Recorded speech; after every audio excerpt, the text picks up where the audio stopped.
गीता पढ़ने से क्या होगा? गीता क्या है? गीता हमारे जीवन में क्या बदलाव करती है? गीता को किसने लिखा है? गीता हम क्यों पढ़े? तो दोस्तों, आज हम आप लोगों का सभी ये क्रिएट करने वाले हैं। आप कहीं मत जाइएगा। आप लोगों से हमारा करबद्ध निवेदन है। अरे यार, आप लोग क्या करते हो मेरे प्यारे दोस्तों? आप लोग अक्सर छोड़ के चले जाते हो, ये गलत बात है।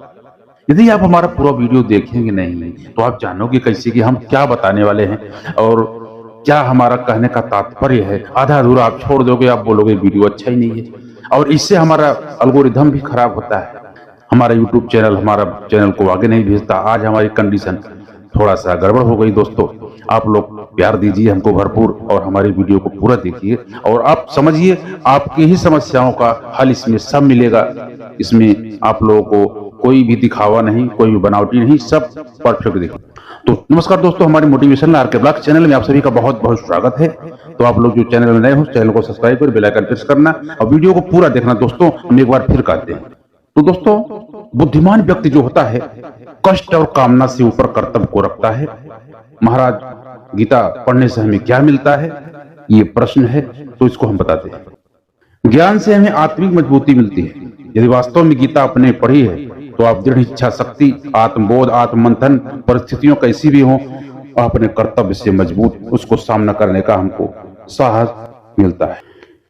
आपको सब कुछ हैंडल करने आ जाएगा, आपको कोई विचलित नहीं कर पाएगा, आप स्थिर प्रज्ञ हो जाओगे। यह हमें गीता से फायदा मिलता है।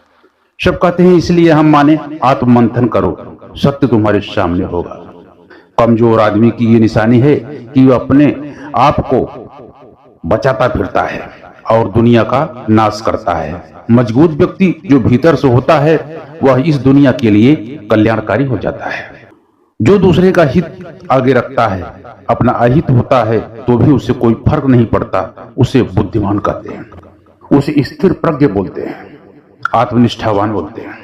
गीता हमें क्या प्रदान करती है? तो इसका उत्तर है, गीता हमें आंतरिक शांति प्रदान करती है।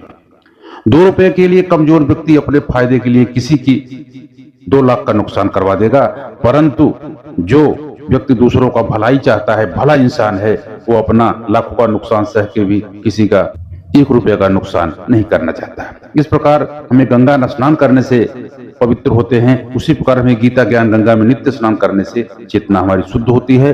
ऐसा केवल शास्त्री नहीं, अपितु हमारे गणमान्य लोगों का यही कथन है, जिन्होंने इसका आश्रय लिया है, वह ये सब बताते हैं। जैसे Mahatma Gandhi, Lal Bahadur Shastri, Albert Einstein, Sunita Williams. Gita हमें जीवन जीने की प्रेरणा देती है। दोस्तों, एक बार एक अंग्रेज महात्मा गांधी से पूछता है कि तुम राम राम कहते हो और पास में गीता रखते हो, इसका कारण मैं समझ नहीं पाया। तब राष्ट्रपिता महात्मा गांधी कहे, रामायण हमें जीना सिखाती है और गीता हमें मरना सिखाती है, इसीलिए ये हमारे जीवन में दोनों ही बहुत ही आवश्यक है। भगवत गीता पढ़ने का सही समय सुबह ज्यादा उत्तम होता है। किसी ने प्रश्न पूछा है कब पढ़ें, तो आप कभी पढ़ सकते हो, परंतु सुबह का समय ज्यादा उत्तम माना गया है। भगवत गीता सभी को पढ़ना जरूरी है, चाहे कोई भी हो। गीता का पाठ बिना नहाए कर सकते हैं कि नहीं, प्रश्न पूछा है। दोस्तों, गीता का पाठ आप नहाए बगैर भी कर सकते हो, परंतु परिस्थितियां के अनुसार। धर्म ग्रंथों में वैसे पढ़ने का नियम बताया गया है, परंतु गीता तन की नहीं मन की मैल धोता है। दोस्तों, मन का भाव यदि महात्मा का है तो आप कभी भी पढ़ सकते हैं, परंतु गृहस्थियों के लिए उत्तम बताया गया है कि स्नान करके ही ना गीता को पढ़ें, क्योंकि शास्त्र शुद्धि से पढ़ा जाता है। असली गीता क्या है दोस्तों? किसी ने पूछा है।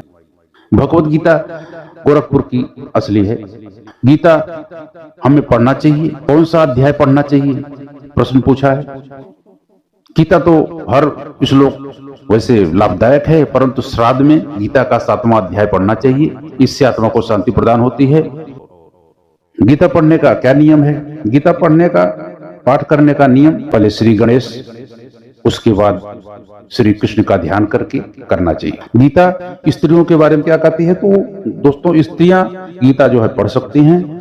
इस भगवत गीता पाठ स्त्री, शूद्र, वैश्य तथा पापी योनि में जन्मे सभी लोग भी मेरे आश्रित होकर परम गति को प्राप्त होते हैं। ये भगवत गीता कहती है।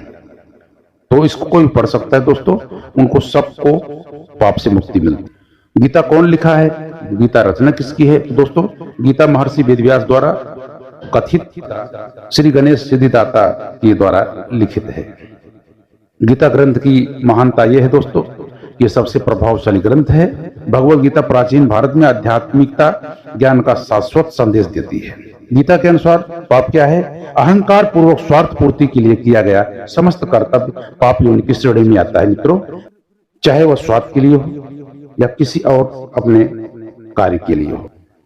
पाप क्या है? अपने स्वार्थ के लिए किसी को परेशान करना पाप है दोस्तों। गीता पढ़ने से क्या फायदा होता है? गीता पढ़ने से हमें निगेटिव एनर्जी हमारे से दूर होती है और भूत प्रेत पिशाच चुड़ैल जैसी नकारात्मक शक्तियां जहां पाठ होता है वहां पर नहीं निवास करती हैं, भाग जाती हैं और वहां का वास्तु भी शुद्ध हो जाता है दोस्तों। इसलिए गीता घर में रखना चाहिए, गीता पढ़ना चाहिए। ये हमारे शास्त्र पढ़ने से फायदा। गीता 18 अध्याय पढ़ने से क्या फल मिलता है? तो दोस्तों 18वां अध्याय पढ़ने से ज्ञान यज्ञ का फल मिलता है। गीता अध्याय 18 श्लोक 71वां पढ़ने से विशेष फल प्राप्त होता है। भगवत गीता निरंतरता के साथ पढ़े, ऐसा नहीं पूरा खत्म करना है। अभी कितना बाकी है? प्रथम अध्याय से आखिरी अध्याय तक ध्यान मग्न होकर पढ़ो। गीता कोई उपन्यास नहीं है दोस्तों, जितना पढ़ोगे उतना समझोगे, जानोगे और अपने समस्त समस्याओं का हल जान पाओगे। हमारे चैनल में आप लोग जो नए हो, चैनल को सब्सक्राइब कर बेल आइकन प्रेस कर देना दोस्तों। मिलते हैं अगले वीडियो में। जय श्री कृष्ण दोस्तों।